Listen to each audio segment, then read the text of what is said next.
Good afternoon. Sorry, good evening almost. And being at the last session in essentially dealing in a topic which I'm by and large a generalist.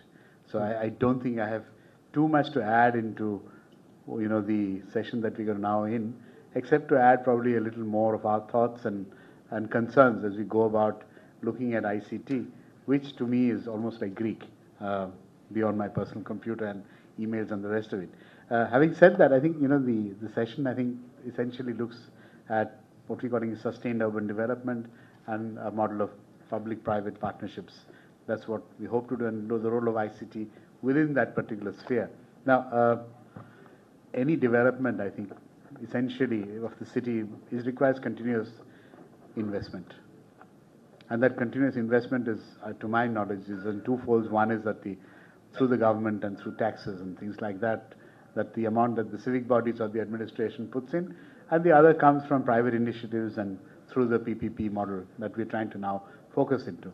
But by and large, if you look at urban governance within this, and you look at the structure of the administrative processes that are in position in India, it's very difficult for any form of sustained urban development to succeed. For the simple reason that the accountability that I think you will have heard over and over again does not exist, for the simple reason that the persons who are accountable are not there.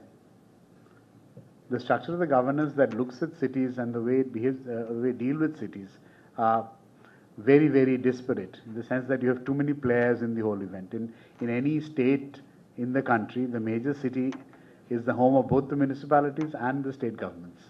Right? The Minister for Urban Development in that particular state or government looks after the entire state.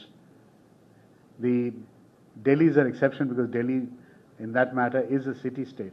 That's probably the only city-state, except for small places like Chandigarh and Pondicherry, which can hardly be used as examples of urban governance within this country.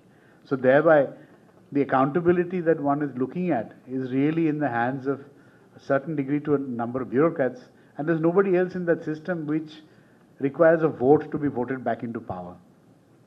So when we're talking about vision, and we're talking about the visions of cities by which growth is generated and directions of urban development take place, unless you have somebody who's like, a very enlightened chief minister, or, poor Chandrababu Naidu tried it and he lost the elections. And there are several such examples that go on.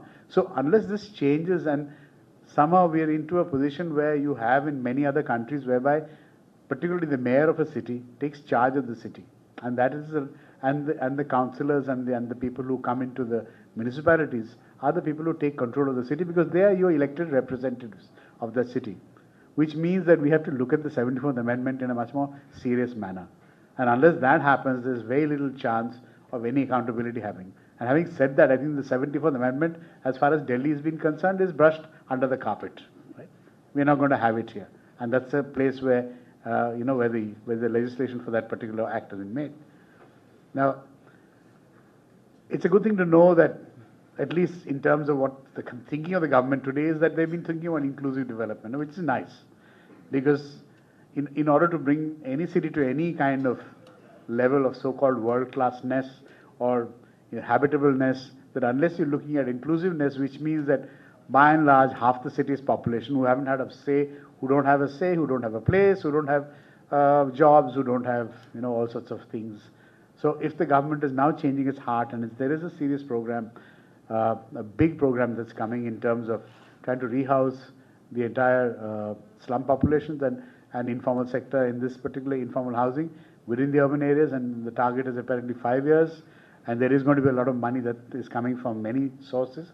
So this will involve obviously a great deal of movement and a great deal of thought in certain directions. This is where I think critical where ICT comes into play to a large extent, because ICT in everywhere, as far as we are concerned and professionals are concerned, two things. One is that it's access to information, dissemination of information to a certain extent, and to a large extent a process of grievance redressal. It's also a model in which there is public participation, and this is something that's been given basically the go-by. And instead of trying to do it through ICT, is a manner in which you can, to a large extent, involve public participation.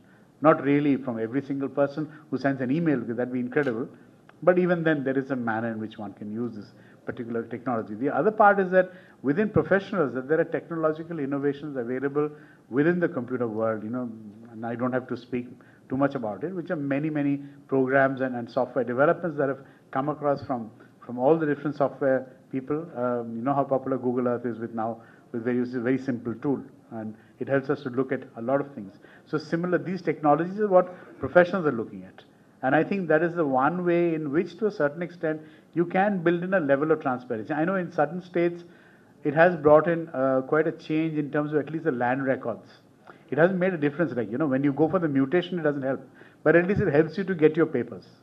It helps you in Hyderabad to go to the office, and when you ask for a sanctioned plan of a particular area, and you don't have to go anywhere. It goes to the reception of the office, and the office receptionist gives you the data for the payment of a small fee. But that is something that the IT has been able to achieve, can very simply achieve it. And the other way that it can help is to give us tools of development which can then be networked and be made available to many, many different sources. So Aparna who's having a problem trying to retrieve information, if that was available on an IT platform, it would be very easily accessible and would be help many people. So having said that, I think that's more or less, I try to be brief, and I think just open up a few ideas about city governance, public-private partnerships, and what ITC can do for you. Thank you very much. Thank you for your patience. Okay.